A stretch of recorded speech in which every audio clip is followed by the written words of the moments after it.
A little while ago, I made a video on Raney nickel reductions, focusing on removal of a carbonyl, oxygen. And I was asked about the mechanism, and I did skip over the mechanism when I made that video, focusing merely on the reaction. So, here's the mechanism that I've found on Raney nickel reduction. So first, let's consider just acetone, just so that we have a simple molecule to operate from. And this needs to be done in acidic media. And we'll first convert this into the thioacetal. So, first step is to protonate the oxygen.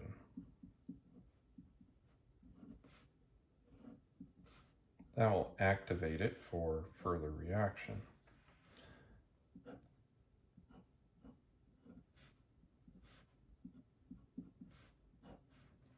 Which is why we do this in acidic media.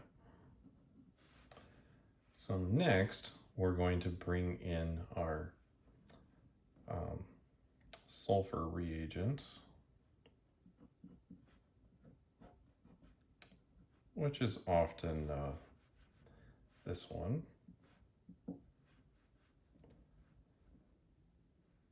And this is going to follow the same mechanism for at least a little while of making a acetal, because we're just making a thioacetal, right? So it should have the same mechanism. Well, it could. Sometimes things have different mechanisms.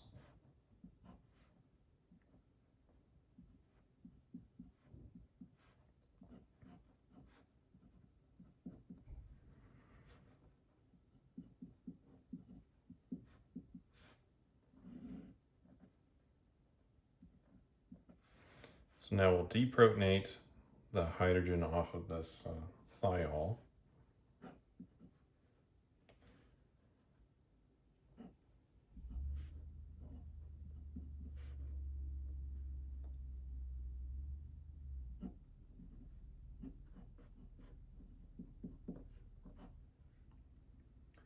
And we're going to need to convert this alcohol into a better leaving group. So we're going to borrow some more of that acid that we have.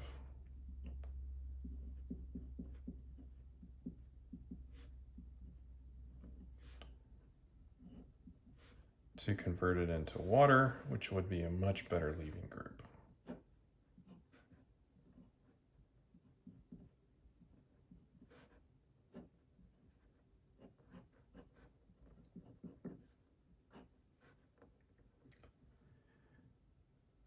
Now we'll have the sulfur help out the water to leave.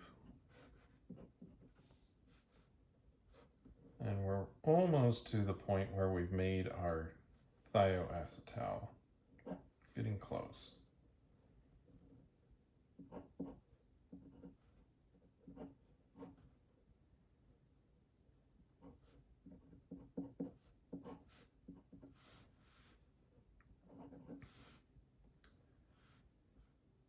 And now I just need to attack.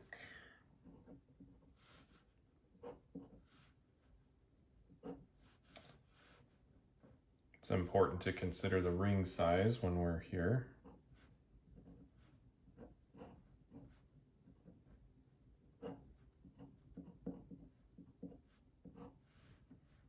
And then we'll need to deprotonate this hydrogen.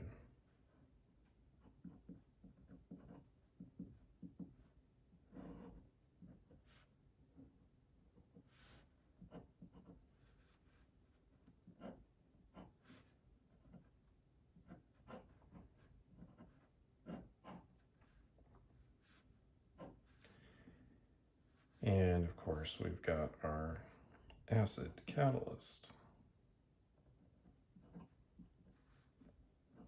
that remains. Now, we have made a thioacetal.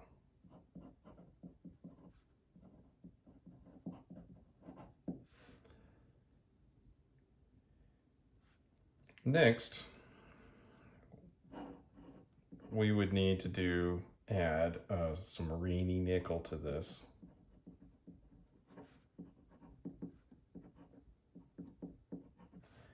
And then we could get to our propane.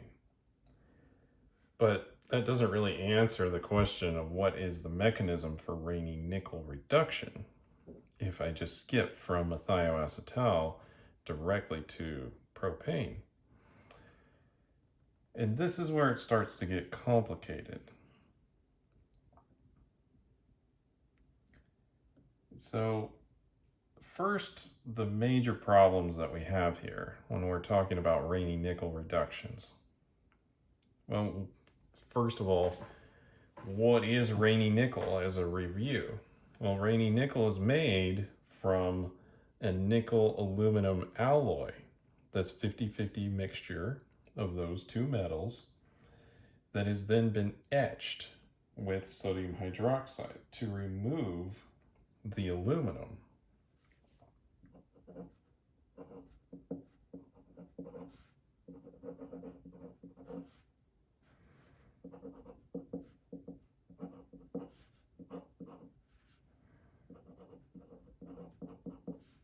It's generally done under hot sodium hydroxide to speed up the process.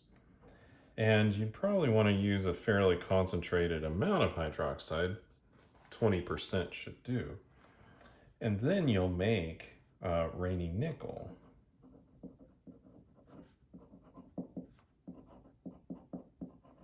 Now, I indicate that there's hydrogen here. And that's because during the process of reacting the alumina to make an alumina, like aluminum oxides and other byproducts of this, you will generate hydrogen. And this hydrogen will stay inside of the Raney nickel, even for months. Of course, a lot of it will be generated right as we're making the Raney nickel initially. And then slowly over time, some of it will leave. But even a month later, there will be a significant amount of hydrogen contained inside of the Raney nickel. And there are different grades of Raney nickel and different reactivities based on how much hydrogen's there and how it was prepared and lots of different variables. And then we get to the mechanism and what can we say about it? Well, the first thing that I noticed when looking at the literature about this is that it's difficult to determine the precise mechanism of this Raney nickel reduction. And you might ask, well, why is that? We have a pretty good idea when we're looking at other hydrogenations. Why is Raney nickel different? Well, it goes down to the process of making it. When you make Raney nickel, then you will generate several different crystal faces because of how it's etched and prepared. So you'll make crystal faces 100, 110, and 111, although 111 will be the most common.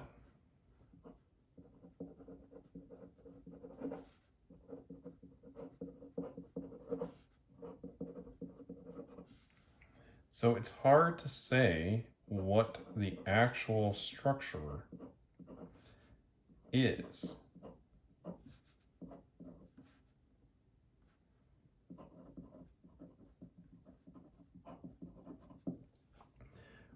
Where is the carbon sulfur attaching to?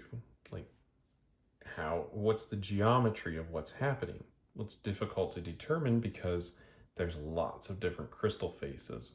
And this just goes back to how you have to prepare Raney nickel. It's not one flat surface. And that's for a good reason. We want a large surface area, and doing this preparation allows that. It also allows us to have trapped hydrogen. And so if we're looking precisely at Raney nickel, it gets difficult. Another problem that we have is not all of the surface is metallic.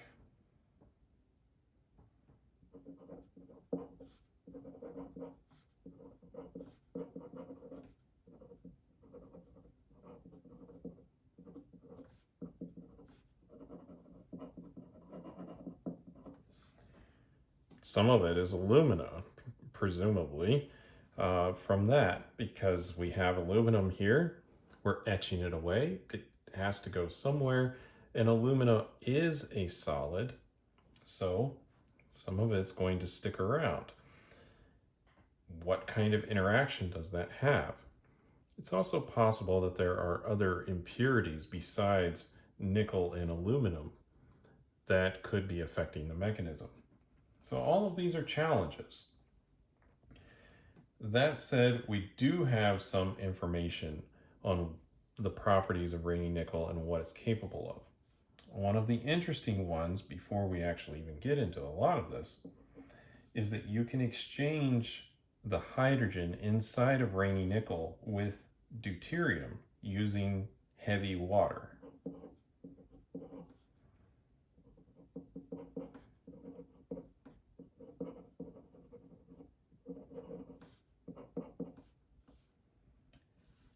So if we exchange the solvent that we put it in, we put this in heavy water, we generate Raney nickel using normal reagents, and then put it in heavy water and exchange it with heavy water a few times, we can actually get quite a bit of deuterium contained inside of the Raney nickel rather than hydrogen.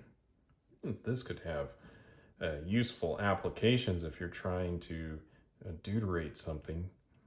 But that's just another little piece that's letting us know that hydrogen is capable of moving into and out of Raney nickel. And it most likely exists as atomic hydrogen. So it's somewhere as a nickel hydride or something contained within the Raney nickel structure. Then there's other things that can clue us in. So if you take Raney nickel and heat it up very hot and drive out the embedded hydrogen that is there from when you prepare Raney nickel, then you can see other reactions happening. So if we don't do that, what happens? Well, if you take some R group here with a sulfur connection to some other carbon-containing species here, and you add it to Raney nickel, and that Raney nickel has an excess amount of hydrogen, or it hasn't been depleted of the hydrogen that it is contained within it.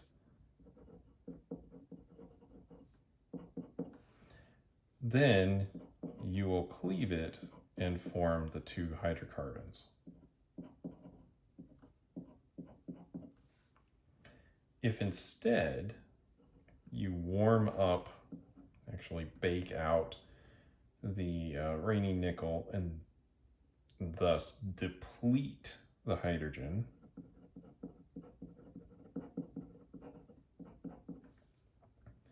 then you can notice some coupling products. So you'll notice this homocoupling here. You'll also notice coupling of the other R group and the cross-coupling product, which lets us know that these carbon species are capable of moving around on the surface of the Raney nickel.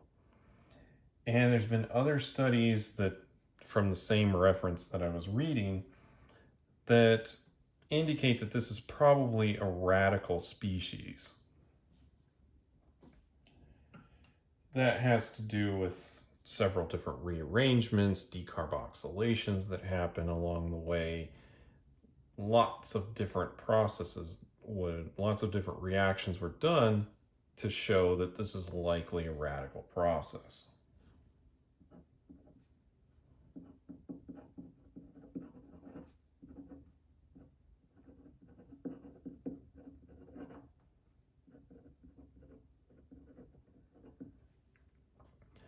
That includes the scrambling of chirality. It doesn't happen in every case, which further confuses the mechanism determination. Now, that said, all of this has been done kind of indirect measurements. There are ways that we can do direct measurements. Again, this is going to be somewhat limited just because of the properties of the surface of Raney nickel being lots of different faces. But I've read a couple of papers that use X-ray photoelectron spectroscopy and then adsorb using a low temperature sulfur-containing compound like thiophene onto the surface and then try to study the mechanism at which that sulfur is removed from the product or from the reagent. Now, X-ray photoelectron spectroscopy is a surface-sensitive method, and it's used to study a model system. So there was a couple of different Raney nickel substances used, one that was rapidly quenched, and then another that was more conventionally prepared. And those had different results based on the different morphologies of the nickel that remained. But to illustrate what they thought would happen when you had thiophene or other similar molecules, but thiophene, it was of particular interest because of fuels, and thiophene is one of the contaminants in heavy fuel oil for ocean-going shipping, and we would like a method to remove it so that we can desulfur the fuel and make it cleaner to burn. But their theories, I'm going to try to summarize them here. So we have thiophene, and we have a nickel surface. And that sulfur is going to start to bond with the nickel here. Next, we have the double bond, and I know this is interesting because it's got double bonds on here, but supposedly this extends to species that don't have double bonds in them. You'll just have to consider this. So this can then start interacting using its pi structure here with a nickel. And of course we still have the nickel attached there. Once that happens, then we can start to break this bond here, and it can transition from less of a pi interaction to more of a sigma interaction.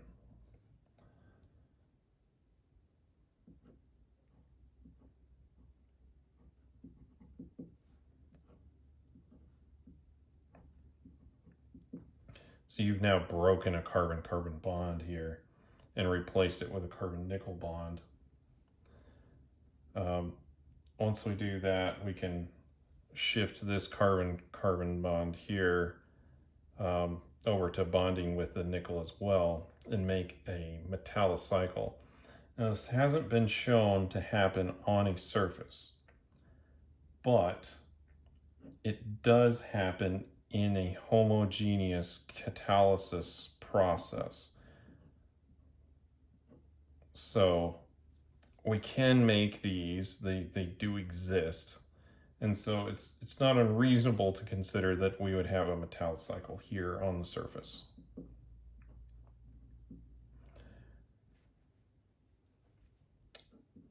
From there, this could break. Hydrogen could come up depending on how we've treated the Raney nickel. If there's other hydrogen here, that would then be able to reduce these double bonds that will end up interacting with the nickel on the surface. And then you'll have some sulfur interacting with other portions on here. So what happens is that the nickel is somehow able to insert itself in between this carbon and sulfur bond. It does that, and then the hydrogen that's present in here will be able to react with the carbon, form a carbon-hydrogen bond right there to replace the sulfur that was just broken. And then it can also do that on the other side of this molecule and replace the other side with hydrogen as well. And that will produce the product, which has been reduced from the starting ketone. And that's the best I could determine about the Raney nickel reduction. So could be a radical mechanism in some cases. And it most likely involves the carbon bonding with the nickel, perhaps making a metallic cycle in some cases.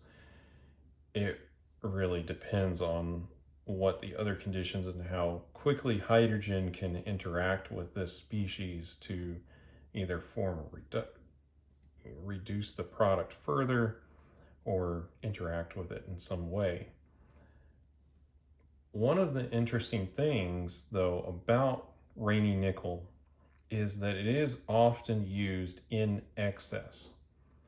And one of the reasons for that is that we can have the hydrogen that we need for this reduction process coming from the Raney nickel, and it is trapped there during the formation process. And so, yes, it's acting as a catalyst, but it's also providing the hydrogen reagent for this process to occur. So that's what I could have found on a Raney nickel reduction mechanism.